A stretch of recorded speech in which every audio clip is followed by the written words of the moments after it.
Assalaamu calaykum saaxiibayaal kusoo dhawaada barnaamijkeena falcelinta ciyaarta. Manchester United ayaa heshay guusheedii ugu horreeyay ee Europa League sanadkan kadib markii ay 2-0 ku garaacday kooxda Sheriff FC gurigeeda. United waxaa goolasha u dhaliyay Jadon Sancho iyo Cristiano Ronaldo oo goolkiisa ugu horreeyay ee xilli ciyaareedkan dhaliya caawa. Macallintanaga ciyaartan shaxdiisa ama line-upkiisa ugu adag ayuu kusoo bilaabay asagoo fursad ka qaadanaya ama ka faa'iideysanaya inaan isbuucan Premier League isbuuc la soo dhaaf aan la ciyaarin isbuucan aan la ciyaari doonin oo fasax international break la aadi doono. Waxaan ognahay in kulankii hore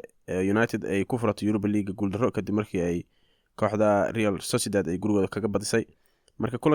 kulan oo United inay badisay la filayo oo ahay inkastoo Sheriff koox xoogaa dhib badan ay tahay oo aan xasuusano inay Champions League group stage-ka ay ku garaacday kooxda Real Madrid marka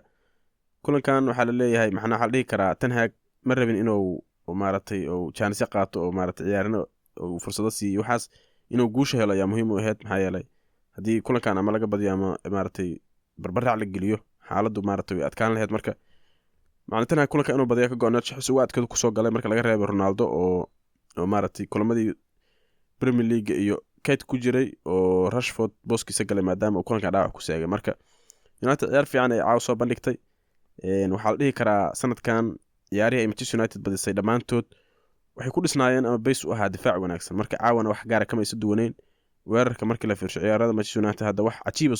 soomaysa bandhigin laakiin waxaad moodaa in mar kale United ay difaaceeda ku badisay oo dhibco ku qaadatay nimankii oo Rafael Varane iyo Lisandro Martinez iyo Dalot iyo Malacia waa difaacooda waa la jibila yahay sidii ilaa hadda la iskula soo bilaabana waxa 5 kulan ay dheeleen 2 gool kaliya ayaa laga dhiliyay marka kulankii hadda la soo dhaafay oo Europa League oo xoogaa la maagay hal nasiyo oo Maguire iyo lagu soo bilaabo oo wixii dhacay oo in kooxda laga badiyay marka nimankan sidii hadda ilaa hadda la iskula soo bilaabay horyaalka 4 kulan ay badiyeen kulankan oo Europa League waa badiyeen marka waxa bandhig wanaagsan ay muujinayaan isla qabsi wada shaqeyn iyo isla hadal iyo isla xiriir fiican marka United difaaceeda waxa 4 nin oo waxay haystaan la dhihi karaa oo ku tashan karaan macnaha hadda ninkii Maguire ahaa iyo in Varane iyo Martinez mid oo dhaawacmo ay ku duceysanayaan iyo show iyo rag leh marka si kale kooxda u soo laaban karaan ma muuqato inkastoo Maguire maanta macallinkii oo Ingiriiska wuxuu soo saaray ciyaarnada uu soo xushay Maguire waa lagu soo daray inkastoo san hadda wax gaar sameeyay laakiin Ingiriiska waxa la dhihi karaa Maguire maadaama ay 3 difaac 3 CB ay dheelaan waa ku soo bixi karaa ayaa la dhihi karaa marka United ciyaar fiican ay soo bandhigtay McTominay oo asna qadka dhex lagu soo bilaabay mar kale Casemiro xitaa inkastoo kulankan oo kulan Europa League ah waxa la filayay in Casemiro iyo lagu soo bilaabo ciyaarnada aan waqtiga badan helin xoogaa fursad la siiyo laakiin maadaama kulankan oo kulan aad muhiim ahay macallinku waxa McTominay ayuu ku adkaystay Eriksen ciyaar fiican soo bandhigay ninkii oo ahay yarkii Anthony oo cusbaa lagu soo bilaabay wax badan ma soo sameeyno xoogaa waa ka dansaneed inuu kooxda la qabsado iyo waxyaalo badan u baahan yahay marka wali lama charge garay karo ninkaas waxa ma uusan muuqan runta markii laga hadlo Bruno Fernandes isagoo ma uusan muuqan laakiin Sancho iyo Ronaldo ayaa goolasha dhaliyay Ronaldo goolkiisa ugu horreeyay xilli ciyaareedkan ayuu dhaliyay penalty oo ninkii yarkii Dalot oo lagu helay ayuu dhaliyay marka waan ku dabaaldegay kule ninkan penalty xitaa ku dabaaldegay ninkan waxa gool waa gool isaga ma fahanto marka Ronaldo goolkiisa ugu horreeyay waa dhaliyay United kulanka xiga waxa fasax dheer la galay sida ogtihiin kulanka xiga labada bisha soo socota inay taan u maleynaa ay la dheelaan Manchester City marka kulan weyn soo socda Rashford xoogaa dhaawac ayaa soo gaaray leeyahay laakiin uu soo laaban doonaa xulka qaranka waa laga reebay Martial isagan inuu soo laabto la rajeynaa taageerayaasha United waxa oo aniga aan kamid ah waxaan rajeynayaa in ciyaarnimada kulankaas diyaar noo ahaadaan marka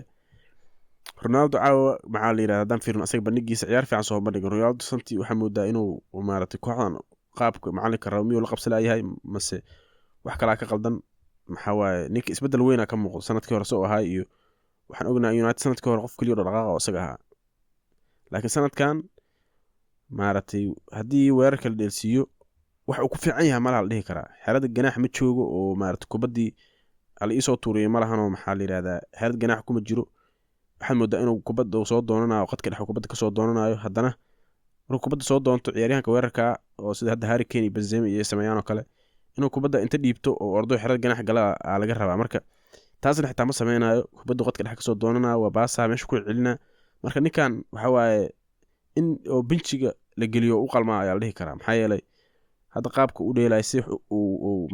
gool ku dhalinayo ama kooxda ku caawinayo marka Ronaldo xil ciyaareedkan waxa waaye inuu gool badan dhalin doono oo muuqdo sidaan wax ka bedelin oo ama hadda horyaalka markii macnaha uu international break oo aado Portugal ku laabto hadduu wax weyn soo bandhigin waxa waaye kulanka oo Manchester City iyo Manchester United ee derbiga inuu kusoo bilaabo doono uma eka haddii Martial soo laabto marka United si fudud ayay dhibceeda kusoo qaadatay waxaad mooday in David De Gea iyo maaragtay iyo difaacyada ay xoogaa training session sameynayeen oo macallinkii philosophy-giisa ay inay la qabsadaan isku dayayeen waxaan arkaynay ayagoo maaragtay kubadda maaragtay si ula kaca waqti badan gelinaya inay isku baasbaastaan taasoo sidaan ognahay philosophy-ga macallin Ten Hag in kubadda gadaal laga soo dhiso laakiin sidii aan la soconaba maaragtay Premier League ka shaqay weysay oo markii 2 kulan laga badiyay xoogaa uu tactics wax ka bedelo dhahan mayahow waxaa dhili kartiin dheela marka xoogaa waxa muuqata markii dhibcaha ay xaqiijiyeen ka bacdi inay oo macallinku uu yiri mayahow horta xilli aan kubadda inta difaac ka dhisno aan weerar geyn hala gaare bal horta difaacyada iyo digeeya kubadda ha baasbaastaan oo inay kubadda lugtooda ku dheeli karaan hala qabsadaan marka United waa baashaashay 2-0 ku badisay 3 dhibcood ugu horeeyay Europa League heshay United maartay Ronaldo goolkiisa ugu horeeyay u dhaliyay Sancho goolkiisa labaad ama saddexaad horyaalka u dhaliyay aan dhahe kaalinta labaad iyo group stage ka hadda ugu jiraan Real Sociedad kaliya ka koreedo fasax dheer la aada oo maxaa la yiraahdaa international break kulanka ku soo xigo United dheeli doonto labada bisha soo socota ayaa dheeli doona waana Manchester derby falcelinteena intaas ayaan kusoo koobayaa saaxiibayaal haddii aad nagu cusub tahay channelka waxaan soo geliyaa wararka iyo falanqeymaha ciyaaraha kuwii ugu dambeeyay fadlan subscribe-ka igu cimaamad adiguna hel wararka iyo falanqeymihii ugu dambeeyay ee kooxdaada iyo guud ahaan kubadda cagta mahadsanid